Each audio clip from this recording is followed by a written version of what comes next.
Bom dia, meu nome é Adriana, sou a Adriana de Nanã, do Ilha Monanã, e tenho a grata satisfação de estar aqui mais uma manhã de quinta-feira com vocês. Bom, como todo programa, a gente não abre mão do nosso ebó semanal, nosso ebó da gratidão.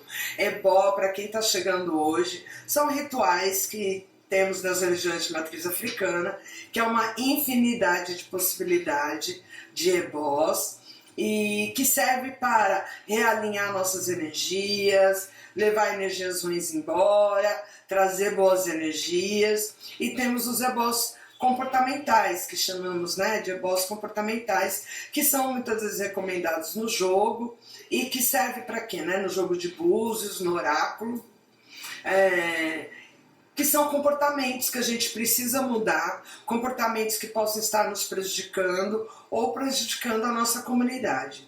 Então, o ebó que eu gosto de exercitar aqui toda semana com vocês é o ebó da gratidão. E eu sou muito grata sempre por estar com saúde, da minha família estar com saúde. Sou muito, muito grata por ter amigos leais sempre em minha volta.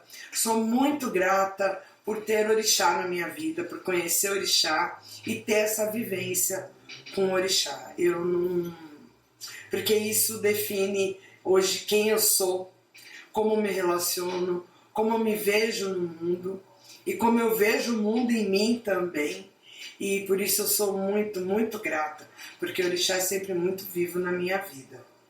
Bom, dando continuidade na nossa série, a gente está falando sobre caráter ainda. Eu venho desde o ano passado estudando sobre caráter, observando as lições, e a perspectiva de caráter trazidas pelas culturas tradicionais e mais especificamente a partir das culturas tradicionais africanas. E eu acho que é importante também deixar claro que eu sou Ialorixá de Candomblé, de Queto, de raiz, de matriz Iorubá. É importante sempre esclarecer isso, porque quando vem para o Brasil, primeiro que a África não é um bairro, não é um país, é um continente gigantesco, com uma diversidade étnico-cultural fantástica, e dos povos que vieram para o Brasil também, não foi apenas da Nigéria. Nós temos, Brasil, é muito importante sempre reforçar que o Brasil foi o país que mais traficou corpos negros no mundo e por maior tempo. Com isso trouxe diversos grupos étnicos, diversas culturas nesse processo escravagista. E na estruturação do candomblé, das religiões de matriz africana no Brasil, essa diversidade também é muito presente. Eu sou de Queto, de raiz Nagô, Yorubá, mas tem outras. Nós temos os Banto, temos os Fon, tem outras matrizes culturais, étnico-culturais presentes nas matrizes africanas, tá certo? E dando continuidade, nós estamos falando sobre orixá e caráter. O que orixá nos ensina sobre caráter? E hoje vamos falar sobre Xangô. Xangô é muito ligado à justiça e eu acho muito importante falar sobre isso. Xangô é um orixá popular, muita gente fala, já ouviu falar, independente da sua matriz religiosa. Sempre que fala de justiça e se fala das questões raciais, principalmente, muitas vezes é evocada essa presença de Xangô. Mas, quando a gente fala de justiça, da perspectiva de uma cultura tradicional, se você evoca Xangô para falar de justiça, é muito importante a gente ter em nossa mente que o que é justiça? Eu já disse em outros programas, falando de Xangô, sobre o quanto Xangô valoriza a verdade. E é a verdade, não é a minha verdade, é a verdade. Porque a minha verdade eu falo a partir da minha vivência, do meu olhar. Uma única cena, cada pessoa num lugar, ela vai ter uma visão diferente do que aconteceu. E uma percepção. E aí ela vai avaliar aquilo de acordo com a sua história. De acordo com quem ela é. Então, é muito importante a gente pensar sobre o que é verdade e a partir daí o que é justiça. Porque quando eu falo de justiça e eu evoco Xangô numa justiça, ele vai ser justo. E nessa justiça, não necessariamente eu vou ter a resposta que eu espero. Principalmente se eu acredito que eu estou sempre certa. Justiça, muitas vezes, quando a gente evoca Xangô, não necessariamente vai ser da nossa perspectiva. Porque Xangô é aquele orixá que a verdade para ele sempre vai prevalecer. E qual a verdade? Porque às vezes o que é verdade para mim pode não ser verdade para você, como pode não ser verdade para a pessoa que está à minha direita ou verdade para a pessoa que está à minha esquerda. Porque cada um, quando tem um lado da versão, cada um tem um lado da imagem, da cena, da situação. Mas para Xangô não. Ele vai ver todos os lados. E ainda mais nessa sociedade onde é muito comum as pessoas, tem muita gente que se coloca como detentor da verdade. E a sua verdade é soberana, só aquilo que ele conhece é o que existe. Aquilo que ele não conhece não existe. Né? E aí acredito inclusive que o mundo fica bastante limitado, mas é isso. É a realidade da pessoa e tem gente que não abre mão da sua verdade. E ela coloca a sua verdade acima da verdade de qualquer outra pessoa. E aí quando você evoca Xangô para uma justiça a partir da sua própria verdade, é um risco. É um risco muito grande. Xangô, aí isso quer dizer, Adriana, então não devo chamar Xangô. A questão não devo suplicar, me dirigir a Xangô numa situação, numa ofensa, numa injustiça, ou em várias outras áreas que Xangô preside e se faz vivo na nossa vida. Mas cultuar Xangô nos obriga a ser verdadeiro, nos obriga a ser honesto, nos obriga, e mais do que ser honesto com os outros, simplesmente, a gente primeiro tem que ser honesto com a gente mesmo. E para se reconhecer a verdade, qual foi a verdade de fato naquela situação, a gente tem que ter a humildade de reconhecer que errou. E que um erro não justifica o outro. Nunca um erro justifica o outro. Por isso, é muito importante, eu acredito, muito rico, inclusive quando a gente se aprofunda, esse estudo que eu faço, onde paro para pesquisar e vou ler os Itãs e vou observar os filhos do Xangô, por exemplo, as pessoas iniciadas do Xangô, nos seus comportamentos e tudo mais. E é muito interessante, porque eu já ouvi de mais velho que tem algo, isso não é regra, mas diz às vezes que o orixá que a gente recebe é o orixá que a gente precisa. Ou seja, muitas vezes, se você recebe o Xangô como seu orixá guardião, que muitos têm como dono da cabeça, é porque você precisa exercitar essa verdade em sua vida. Você precisa ser honesto. Se você é filho de Xangô, você tem que ser mais honesto do que qualquer pessoa em sua volta. Os filhos do Ogum não precisam? Sim, precisa. Mas percebe que Xangô preside a justiça. Xangô preside a verdade.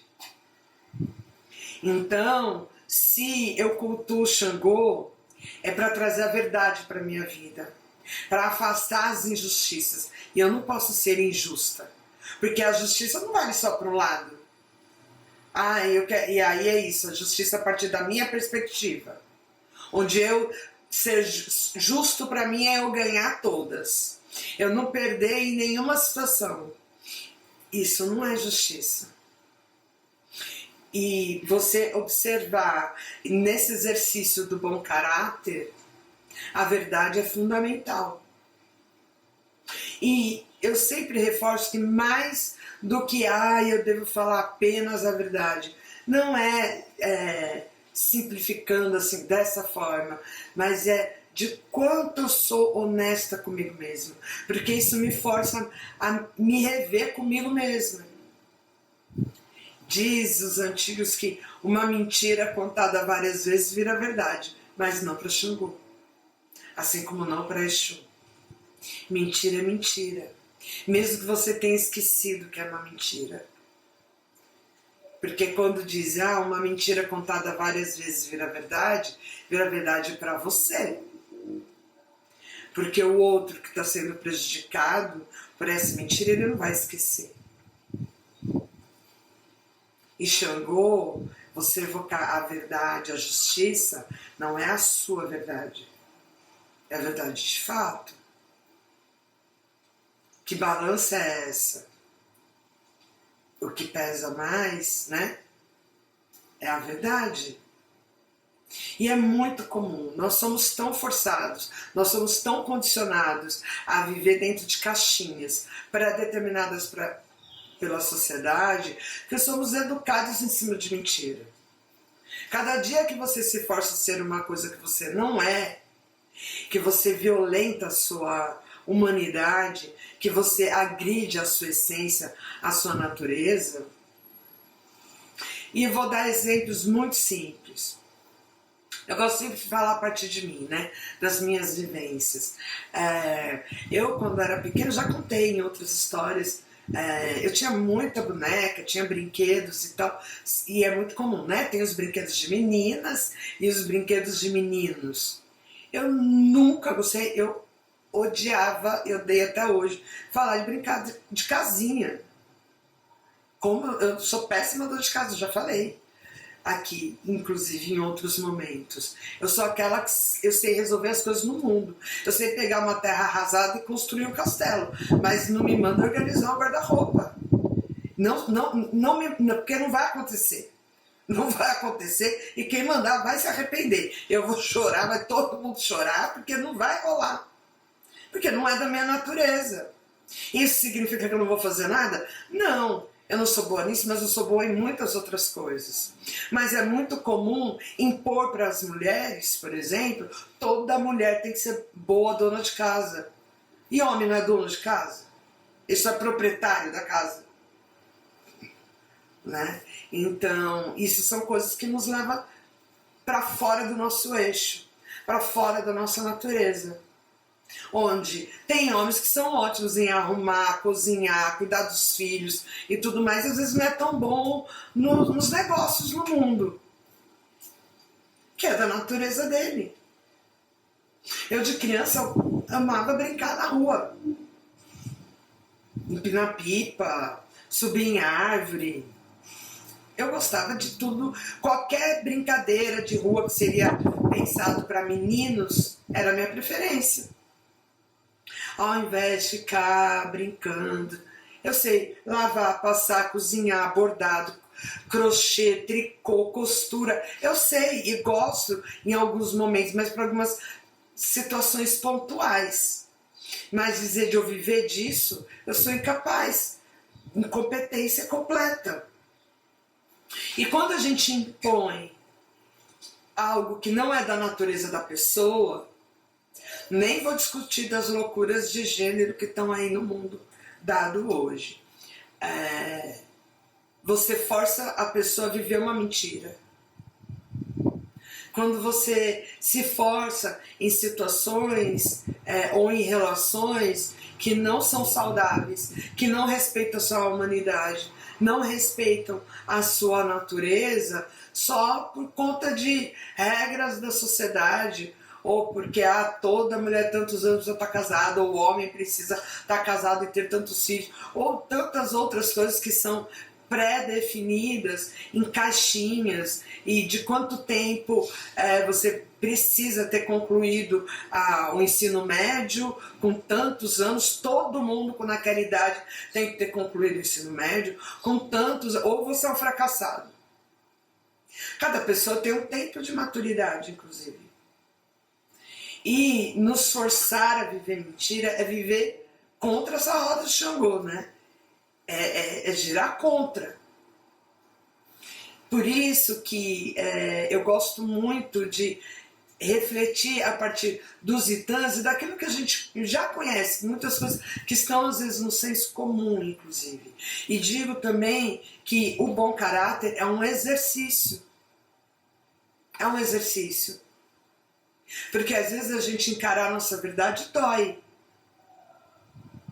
Mas pode ser uma dor, muitas vezes, na cura de uma ferida. E uma coisa que Xangô me ensinou foi isso. A necessidade de fato, pensarmos e vivermos uma vida mais verdadeira, mais honesta. E se eu for honesta comigo mesma, consequentemente eu serei mais honesta com todos, todas e todos que estão à minha volta. Bom, eu espero que vocês tenham gostado. Um beijo grande, que Pai Xangô abençoe grandemente cada um, cada uma que nos acompanha aqui e todos os seus familiares, que sejamos muito prósperos. Xangô é um orixá muito rico, muito próspero, que gosta de família grande, família farta, com muita criança correndo pela casa, e que cada uma seja capaz de viver essa alegria do que é essa verdade e a justiça de Xangô em suas vidas. Um beijo grande e até semana que vem.